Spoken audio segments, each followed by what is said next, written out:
أعوذ بالله من الشيطان الرجيم بسم الله الرحمن الرحيم واتل عليهم نبأ ابني آدم بالحق إذ قربا قربانا فتقبل من أحدهما ولم يتقبل من الآخر قال لأقتلنك قال إنما يتقبل الله من المتقين صدق اللہ العظیم۔ یہ آیت کریمہ سورہ مائدہ کی 27ویں آیت ہے، جس میں اللہ تعالیٰ نے ایک خاص واقعے کا تذکرہ فرمایا ہے۔ اللہ تعالیٰ فرماتے ہیں نبی آپ ان لوگوں کے سامنے آدم کے دونوں بیٹوں کے قصے کو ٹھیک ٹھیک بیان کر دیجئے۔ ایک تو اللہ کے نبی کریم صلی اللہ علیہ وسلم کی بعثت کس زمانے میں ہو رہی ہے اور یہ واقعہ کس زمانے کا ہے۔ اس واقعے کا حضور کو بیان کرنا اس بات کی علامت اور اشارہ ہے کہ آپ جو کچھ بتا رہے ہیں یہ آپ کو من جانب اللہ وحی کی جا رہی ہے، ورنہ ہزاروں سال کا واقعہ حضور کیسے بتا دیں جبکہ آپ امی تھے، ناخواندہ تھے۔ تو ایک تو اس سے حضور صلی اللہ علیہ وسلم کی نبوت کا پتہ چلتا ہے، دوسرے بالحق فرمایا کہ اس میں جو بات کہی گئی ہے، جو واقعہ بیان کیا جائے گا، جو بات ذکر کی جائے گی وہ ٹھیک ٹھیک ہوگی، اس میں کوئی ملاوٹ، کوئی جھوٹ کی آمیزش نہیں ہوگی۔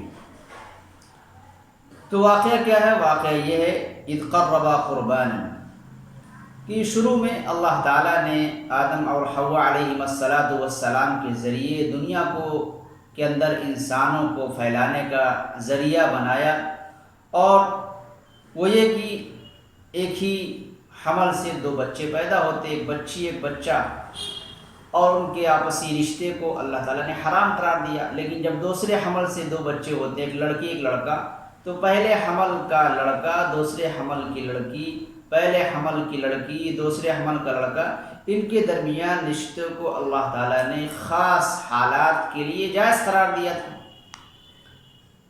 اب اللہ تعالیٰ نے اس آیت میں فرمایا کہ ان کے دو بیٹے تھے، حابیل اور قابل۔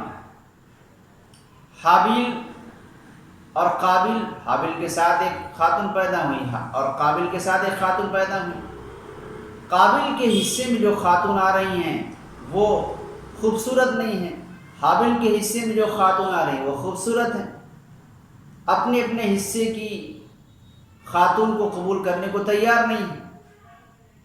تو قابل نے سوچا کہ ہم جو خوبصورت ہے جبکہ اسی کے ساتھ پیدا ہوئی خاتون ہے، شادی کر لیں۔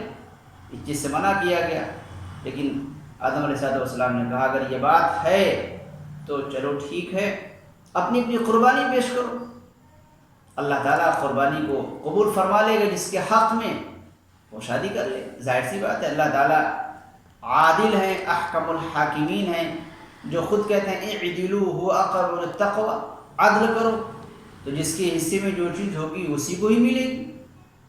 قربانی کے ذریعے سے اس کا واضح ہونا پتہ چل جائے گا، حق ہونا پتہ چل جائے گا۔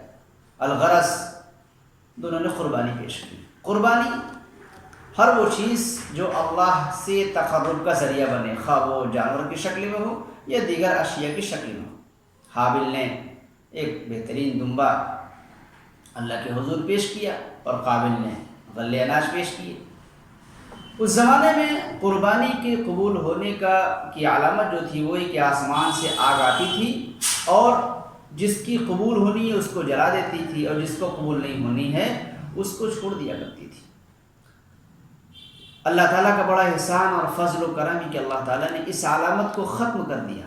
اگر یہ علامت آج ہوتی تو نہ جانے کتنے ریاکاروں کا بھانڈا پھوٹ جاتا، دکھاوا کرنے والوں کی عبادتیں ان کے منہ پہ مار دی جاتی، بڑے بڑے مالداروں کے مال جو خرچ کرتے ہیں اللہ کے راستے میں دکھانے کے لیے، نام و نمود کے لیے، شہرت کے لیے، وہ اپنے منہ کو چھپاتے پھرتے۔ لیکن اللہ تعالیٰ نے ستاری کا معاملہ فرمایا کہ جو بھی عمل کرو، خیر ہو شر ہو، نیک نیتی سے بد نیتی سے، سب کو پردے میں رکھا ہے، اور ستار العیوب اپنی صفت بیان فرمائی۔ تو اللہ تعالیٰ نے اس امت کے ساتھ خاص احسان یہ بھی فرمایا کہ ریاکاری سے کرو چاہے اچھی نیت سے کرو، سب اعمال کو اللہ چھپا رہا، لیکن اس کا بدلہ نیت کے مطابق آخرت میں دے گا۔ الغرض دونوں نے قربانی پیش کی اور اللہ تعالیٰ نے حابیل کی قربانی قبول فرمائی اور قابل کی قربانی رد ہو گئی۔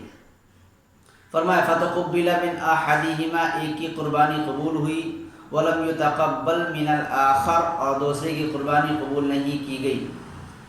قال لاقتلنک، قابل نے جب یہ دیکھا کہ جو میری خواہش تھی، جو میری تمنا تھی، جو میرا مقصود تھا، وہ مجھ سے دور جا رہا ہے، مجھے حاصل نہیں ہونا ہے۔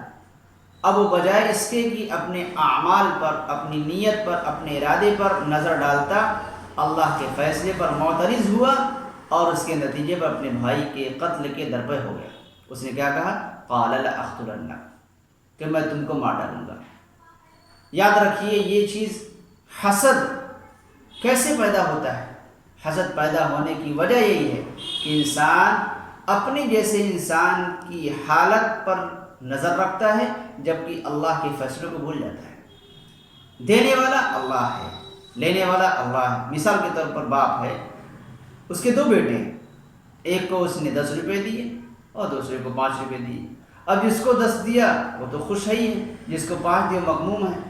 اب اس کو بجائے اس کے کہ 10 والے کو مارے پیٹے، اس کو کنکھیوں سے دیکھے، اسے ناراض ہو، اس سے حسد کرے، جلن کرے، بجائے اس کے کرنے کے وہ اپنے والد سے رجوع کرے کہ 5 روپے کم دینے کی وجہ اور سبب کیا ہے۔